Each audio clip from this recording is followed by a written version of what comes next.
السلام علیکم ورحمۃ اللہ وبرکاتہ ان الحمد للہ نحمده ونستعینه ونستغفره ونعوذ باللہ من شرور انفسنا ومن سیئات اعمالنا من يهده الله فلا مضل له ومن يضلل فلا هادي له اشهد ان لا اله الا الله وحده لا شريك له وأشهد أن محمدا عبده ورسوله أما بعد فإن خير الحديث كتاب الله وخير الهدي هدي محمد صلى الله عليه وسلم وشر الأمور محدثاتها وكل محدثة بدعة وكل بدعة ضلالة والضلالة في النار اللهم صل وسلم على نبينا محمد صلى الله عليه وسلم أما بعد فأعوذ بالله السميع العليم من الشيطان الرجيم وإلهكم إله واحد لا إله إلا هو الرحمن الرحيم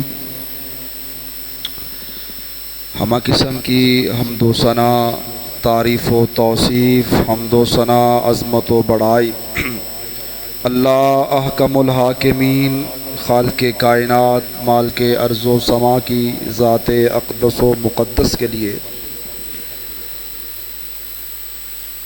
لاکھوں کروڑوں لا تعداد ان گنت ریت کے ذرات، پانی کے قطرات سے زائد درود و سلام ہوں امام الحرمین سید الثقلین، امام اعظم سید ولد آدم، فخر الرسل، سید کل، آمنہ کے لال، کل کائنات کے سردار جناب محمد الرسول اللہ صلی اللہ علیہ وعلی آلہ وصحبہ وسلم کی ذات اطہر و مطہر پر لاکھوں کروڑوں رحمتیں ہوں۔ حضرات صحابہ کرام، اہل بیت اعظام، محدثین، علماء اور فقہاء کی قبروں پر جن کی محنتوں اور کوششوں سے دین اسلام، دین حق ہم تک پہنچا، آج ہم مسلمان ہیں۔ اللہ سب کی مساعی جمیلہ اپنی بارگاہ عالیہ میں قبول و منظور فرمائے۔ واجب الاحترام بزرگوں، پیارے بھائیوں، نوجوان عزیز ساتھیوں، پچھلے خطبہ جمعہ میں ہم نے اس بات کو آپ کے گوش گزار کیا کہ کلمہ طیبہ میں ہم اس بات کا اقرار کرتے ہیں کہ اللہ کے علاوہ کوئی الہ نہیں ہے۔ تو الہ کا کیا معنی ہے؟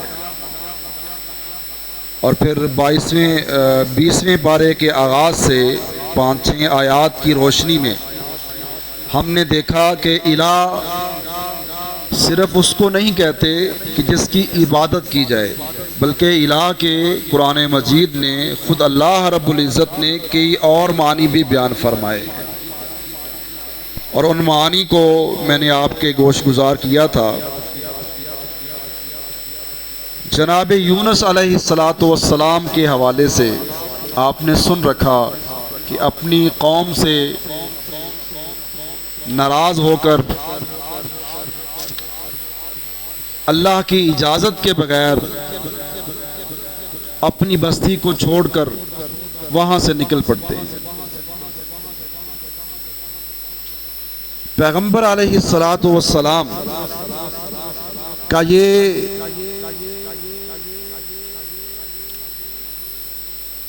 اللہ کے ہاں دستور ہے، وما ينطق عن الهوى ان هو الا وحی یوحی۔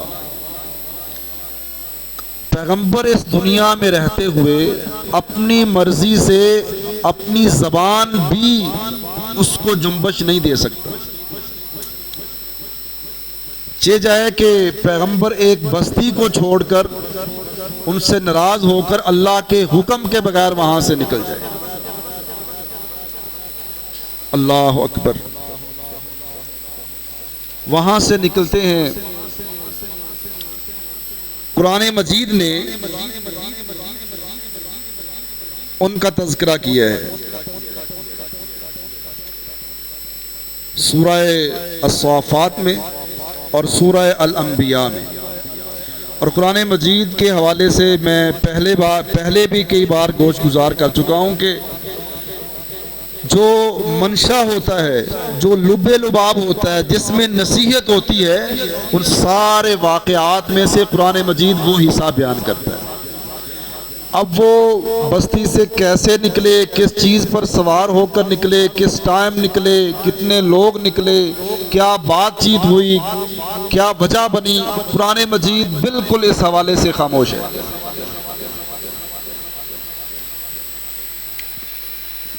جناب یونس علیہ السلام مچھلی کے پیٹ میں چلے گئے، وہ قرآن اندازی ہوئی، وہ کشتی کے اوپر بیٹھے ہوئے، پھر بندہ نکالا. قرآن مجید اس حوالے سے خاموش ہے. اللہ اکبر. تو جناب یونس علیہ السلام مچھلی کے پیٹ میں، مچھلی کے پیٹ کا اندھیرا ہے، پھر پانی کا اندھیرا ہے، غم ہیں، پریشانیاں ہیں، کیسی مصیبت اور کیسی پریشانی کے اندر مبتلا ہو گئے. وہاں یونس علیہ السلام نے اپنے رب کو پکارا، اور اللہ کہتے ہیں کہ سورہ صافات کے آخر پر کہ میرا یونس، میرا پیغمبر غصے ہو کر نکلا تھا، اور اس نے سمجھا تھا کہ شاید ہماری گرفت سے یہ نکل جائیں گے. ایسا نہیں ہے. اور پھر یونس علیہ السلام نے مچھلی کے پیٹ میں، اللہ فرماتے ہیں مجھے پکارا، غلطی کا احساس ہوا، مجھے پکارا. اگر یونس مجھے مچھلی کے پیٹ میں نہ پکارتا، لا لبث فی بطنہ الی یوم یبعثون، قیامت تک یونس مچھلی کے پیٹ کے اندر ہی رہتا. اللہ اکبر. وَظَنُّونِ اِذْ ذَهَبَ مُغَاضِبًا فَظَنَّ أَن لَّن نَّقْدِرَ عَلَيْهِ فَنَادَىٰ فِي الظُّلُمَاتِ. مچھلی والے نے سمجھا تھا کہ شاید ہم ان کو پکڑ نہیں سکیں گے، ہماری گرفت سے وہ بچ نکلیں گے. جب دیکھا کہ کوئی چارہ نہیں ہے تو پھر ہمیں پکارا. فَنَادَىٰ فِي الظُّلُمَاتِ، ان تاریکیوں میں ہمیں پکارا.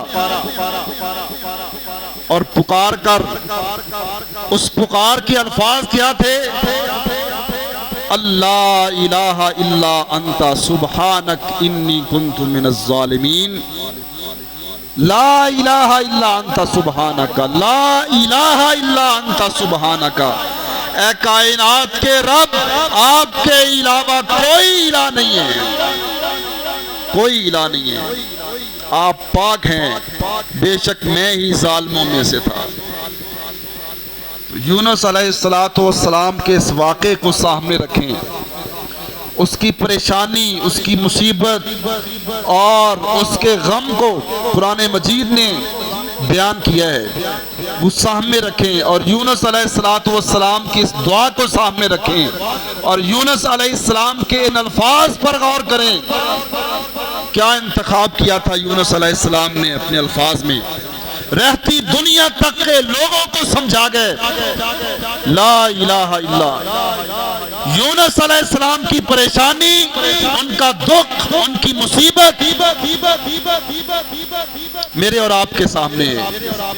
اور اتنی مصیبت اور پریشانی میں شاید میں اور آپ کبھی مبتلا نہ ہوئے. ان مصیبتوں اور پریشانیوں میں یونس علیہ السلام نے اللہ کو پکارا. وہ جو الفاظ یونس علیہ السلام نے اپنی زبان سے کہے تھے، اللہ نے قرآن مجید میں نقل کی کہ میرے یونس نے مجھے ان الفاظ سے پکارا تھا. کیا کہا تھا؟ لا الہ الا انت سبحانک انی کنت من الظالمین. اے کائنات کے رب، اے میرے الہ، تیرے علاوہ کوئی الہ نہیں ہے، بے شک میں نے اپنے آپ پر ظلم کیا ہے، مجھے اس سے نجات عطا فرما. مصیبتوں میں، پریشانیوں میں، دکھوں میں، تکلیفوں میں، آزمائشوں میں جو نجات دے سکتا ہے اس کو الہ کہتے ہیں۔ یہ اپنے دل و دماغ پر قرآن مجید کے اس اسلوب کو بٹھا لیجئے۔ صرف الہ کا معنی یہ نہیں ہے کہ جس کے سامنے ماتھا ٹیکا جائے، رکوع اور سجدے کیا جائیں، جو بیماریوں سے شفا دیتا ہو۔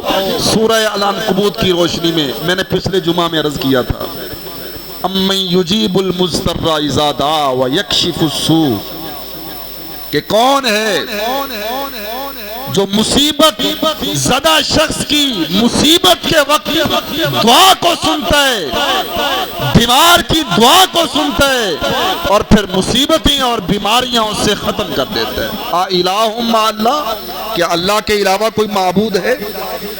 سارے دکھ ساری پریشانیاں ایک طرف ہوں، یونس علیہ السلام کی پریشانی کا آپ اندازہ نہیں لگا سکتے۔ تاریکیوں میں، مصیبتوں میں، اس پریشانی میں کہا لا الہ الا اللہ، لا الہ، اے اللہ تیرے علاوہ کوئی الہ نہیں ہے۔ کیا مطلب؟ اس مصیبت سے مجھے نکالنے والا اللہ تیرے علاوہ کوئی نہیں ہے، اس پریشانی سے بچانے والا ہے اللہ مجھے تیرے علاوہ کوئی نہیں ہے، اس دکھ کی گھڑی میں میری مشکل کشائی کرنے والا، میری حاجت روائی کرنے والا اور مجھے نجات دینے والا اور اس پریشانی سے نکالنے والا اے اللہ تیرے علاوہ کوئی نہیں، اس لیے کہ لا الہ، تیرے علاوہ کوئی الہ نہیں۔ مصیبتوں سے، پریشانیوں سے، مشکلات سے نجات دینے والے کو الہ کہتے ہیں۔ اللہ اکبر۔ فاستجبنا له ونجيناه من الغم، اللہ کہتے ہیں پھر ہم نے، اس نے پکارا، ہم نے اس کی پکار کا جواب دیا، ونجيناه من الغم، اور اس کو اس مصیبت سے ہم نے نجات دی۔ وَكَذَلِكَ نُنْجِي الْمُؤْمِنِينَ، اور اسی طرح ہمیں کوئی مومن پکارے، کوئی مومن بندہ ہمارے بارے میں یہ عقیدہ رکھے، اس سوچ اور فکر کے ساتھ مجھے پکارے کہ کائنات کا کوئی اور دوسرا اللہ کے علاوہ مجھے پریشانیوں سے نجات نہیں دے سکتا، اس نظریے، عقیدے، سوچ اور فکر کے ساتھ پکارے، كَذَلِكَ نُنْجِي الْمُؤْمِنِينَ، ہم اسی طرح مومنوں کو نجات دیتے ہیں۔ اللہ اکبر۔ وَزَكَرِيَّا إِذْ نَادَى رَبَّهُ رَبِّ لَا تَذَرْنِي فَرْدًا وَأَنْتَ خَيْرُ الْوَارِثِينَ فَاسْتَجَبْنَا لَهُ وَوَهَبْنَا لَهُ يَحْيَىٰ وَأَصْلَحْنَا لَهُ زَوْجَهُ إِنَّهُمْ كَانُوا يُسَارِعُونَ فِي الْخَيْرَاتِ وَيَدْعُونَنَا رَغَبًا وَرَهَبًا وَكَانُوا لَنَا خَاشِعِينَ۔ یہ آیات ابھی نظر پڑی، قرآن مجید توحید کا کس انداز سے درس دیتا ہے۔ اللہ نے اپنے پیغمبروں کا ذکر کیا، جناب زکریا علیہ السلام کا، اپنے رب سے دعا کرتے ہیں، رب لا تذرنی فردا، اے اللہ اولاد نہیں ہے، بچے نہیں ہیں، اللہ کب تک دنیا میں آپ نے مجھے اکیلے رکھنا ہے، اللہ اولاد عطا فرما۔ فاستجبنا له، اللہ کہتے ہیں ہم نے اس زکریا کی دعا کو بھی سن لیا، اس کی پکار کو سنا اور پھر جواب دیا۔ وَوَهَبْنَا لَهُ يَحْيَىٰ، اور پھر ہم نے یحییٰ علیہ السلام ان کو عطا کیے۔ اللہ اکبر۔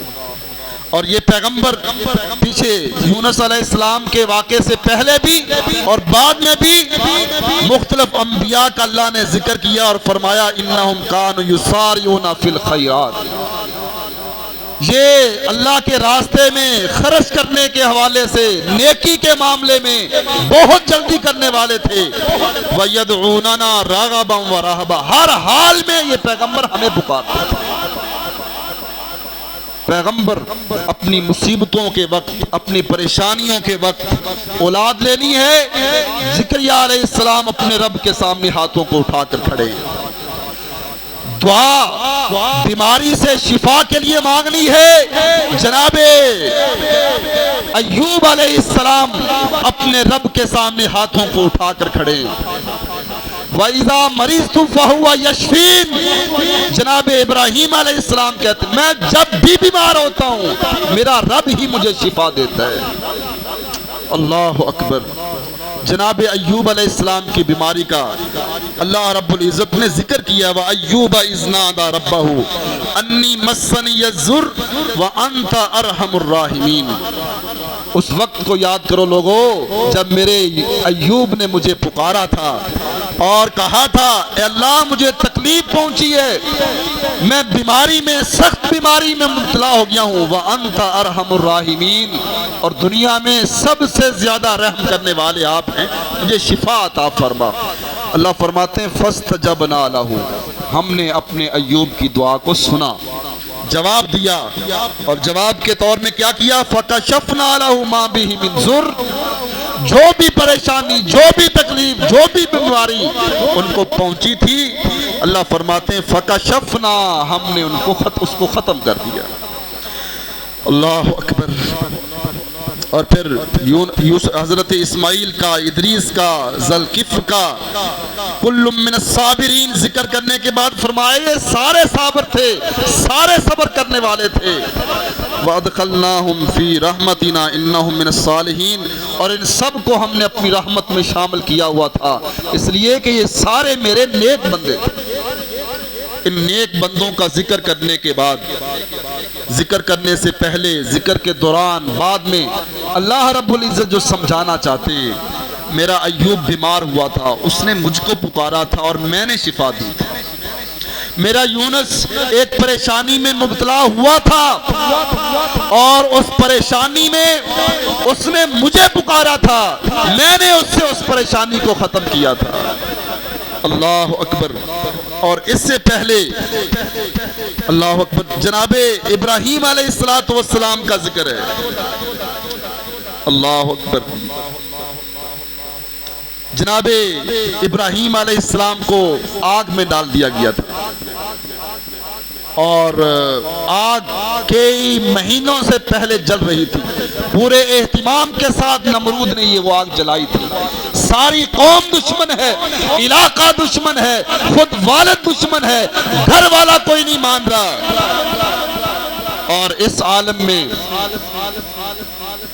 آگ کے اندر ڈالا جانا، گھر والے جب نہ سن رہے ہوں، اہل و عیال جب اپنے نہ ہوں، برادری، قوم، قبیلہ، دوست، احباب، عزیز و اقارب جب سب چھوڑ چکے ہوں، وقت کا حکمران دشمن بن چکا ہو، اور سارے پکڑ کر ان کو جب انہوں نے آگ میں ڈالا، تو اس آگ میں اللہ فرماتے ہیں جناب ابراہیم نے ہمیں پکارا، اور پھر ہم نے پکار کا جواب دیا، اور ہم نے اس آگ کو کہا یا نار کونی بردا وسلاما علی ابراہیم، اے آگ میرے ابراہیم پر ٹھنڈے ہو جانا، سلامتی والی ہو جانا۔ حسبی اللہ و نعم الوکیل، سب لوگوں نے کہا تھا نمرود کی دشمنی سے باز آ جاؤ، یہ بڑا آدمی ہے، اس کی ٹکر سے باز آ جاؤ، یہ پاش پاش کر دے گا، ابراہیم بچ جاؤ۔ ابراہیم نے کہا تھا نہیں، حسبی اللہ، اس دنیا میں میرا دوست، میرا کارساز، مجھے سب کی تکلیفوں، پریشانیوں سے، ان رکاوٹوں سے بچانے والا اکیلا اللہ ہے۔ اور پھر اللہ رب العزت نے کیسے بچایا؟ دنیا کی کوئی آگ جو کسی چیز کو نہ جلاتی ہو، اور کیسے ابراہیم علیہ السلام کو اللہ نے اس آگ سے بچایا۔ اللہ اکبر۔ تو جتنا عقیدہ اللہ کی ذات پر مستحکم ہوتا ہے، اللہ رب العزت اس انداز سے اپنے بندوں کی مدد فرماتے ہیں۔ ہمیں اس بات کو سمجھنا ہے کہ صرف لا الہ الا اللہ کا معنی ہم یہ نہ لیں کہ جس کے سامنے ہم ہاتھ باندھ کر نماز میں کھڑے ہوتے ہیں، جس کے سامنے رکوع اور سجدہ کرتے ہیں، جس کے لیے نماز پڑھتے ہیں، جس کے لیے زکوٰۃ، بس باقی الہ کوئی، کائنات میں سب سے پہلے سارے خداؤں کا انکار ہے، اور اس کے بعد اس اللہ کی ذات کا اقرار ہے۔ سب سے پہلے ساروں کی نفی ہے، کسی کی بڑائی، کسی کی چدراہٹ، کسی کا بڑا پن، جس کو جو دنیا کے سامنے جس کا بڑا پن ہو، سبھی کا انکار کر کے لا الہ، کوئی الہ نہیں ہے، نہ کوئی بیماری سے شفا دے سکتا ہے، نہ کوئی غم اور پریشانی سے نکال سکتا ہے، لا الہ، نہ کوئی رزق دے سکتا ہے، لا الہ، نہ کوئی اولاد دے سکتا ہے، الا اللہ، دنیا کے یہ سارے کام صرف اور صرف میرا اللہ کرتا ہے۔ پہلے انکار اور پھر اقرار، یہ جو گڑ مڑ والی توحید ہے نا، اللہ اکبر، رنگ برنگی توحید، یہ تو بڑا آسان تھا، نبی مکرم سارے عرب کو مسلمان کر سکتے تھے۔ وہ آئے تھے نبی مکرم کے پاس کہ ٹھیک ہے آپ کہتے ہیں اللہ ایک ہے، ہم مان لیتے ہیں، تو 2-4 دن آپ ہمارے معبودوں کو بھی مان لیا کریں اور پھر ہم آپ کے ساتھ بھی چلنے کو تیار ہیں۔ کیا کہا؟ قل یا ایھا الکافرون لا اعبد ما تعبد، جن کی تم عبادت کرتے ہو پیغمبر کہہ دو کہ ہم ان کی عبادت نہیں کر سکتے، لکم دینکم ولی دین، تم اپنا دین اپنے پاس رکھو۔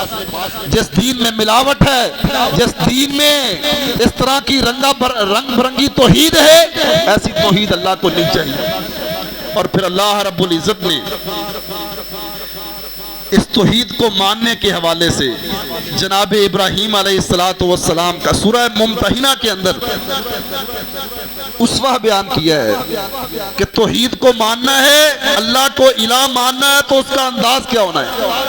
یہ نہیں ہے کہ اس کی بات بھی ٹھیک ہے، اس کی بات بھی ٹھیک ہے، جی یہ بھی کرتا ہے وہ بھی کرتا ہے، نہیں، صرف اور صرف اللہ کو جب الہ مان لیا تو الہ ماننے کا مطلب یہ ہے کائنات کے ذرے سے لے کر پہاڑوں تک اور فضاؤں میں کوئی بھی چیز دنیا کے اندر ایگزسٹ کرتی ہے، اس پر حکم میرے رب کا چلتا ہے۔ کتنے درخت ہیں، چلیں وہ ابراہیم علیہ السلام کی بات اگلے جمعہ میں کریں گے انشاءاللہ۔ کتنے درخت ہیں دنیا میں، ان درختوں کی کتنی ٹہنیاں ہیں، شاخیں، ان شاخوں پر لگے ہوئے کتنے پتے ہیں، ہم ایک درخت کی شاخیں نہیں گن سکتے، ان شاخوں کے ساتھ لگے ہوئے پتوں کو کاؤنٹ نہیں کر سکتے۔ کائنات کے رب فرماتے ہیں اے کائنات کے لوگوں، میری طاقت قوت کا اندازہ لگانا ہے، میرے علم کا اندازہ لگانا ہے، اس بات کو سمجھو کائنات کے اندر جتنے پتے ہیں، جتنے درخت ہیں، ان کے ساتھ لگے ہوئے جتنے پتے ہیں، کوئی پتا بھی جب زمین پر گرتا ہے ہمارے علم میں ہوتا ہے، ہمارے علم میں ہوتا ہے۔ پتے پتے کو جاننے والا رب، میں بیمار ہوں، میں پریشان ہوں، میں دکھوں مصیبتوں پریشانیوں میں ہوں، میرا پتہ نہیں ہے اس کو، یا مجھے بتانے کے لیے کہ اللہ تیرا بندہ میں بیمار ہوں، مجھے کسی اور کو اس کے پاس پیش کرنا ہے۔ اللہ فرماتے کائنات کے لوگوں، دنیا کے اندر تم زمیندارا کرتے ہو،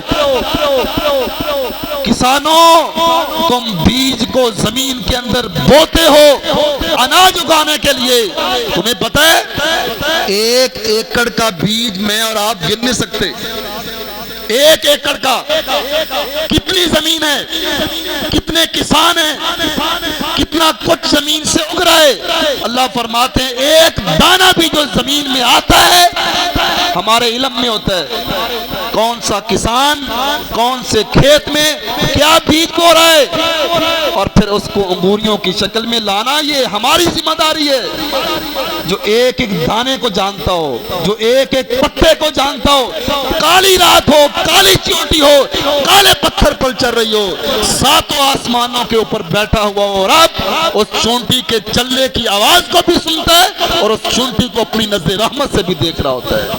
اور ہم کہیں کہ جی ہماری اللہ نہیں سنتا، فَاسْتَجَبْنَا لَهُ وَنَجَّيْنَاهُ مِنَ الْغَمِّ، جو یونس علیہ السلام کو، جو ایوب علیہ السلام کو، جو ابراہیم علیہ، جو اپنے ان نیک بندوں کو مصیبتوں پریشانیوں سے نکال سکتا ہے، وہی ہمارا رب ہے۔ لا الہ الا انت سبحانک انی کنت من الظالمین۔ سبحان ربک رب العزت عما یصفون والسلام علی المرسلین والحمد للہ رب العالمین۔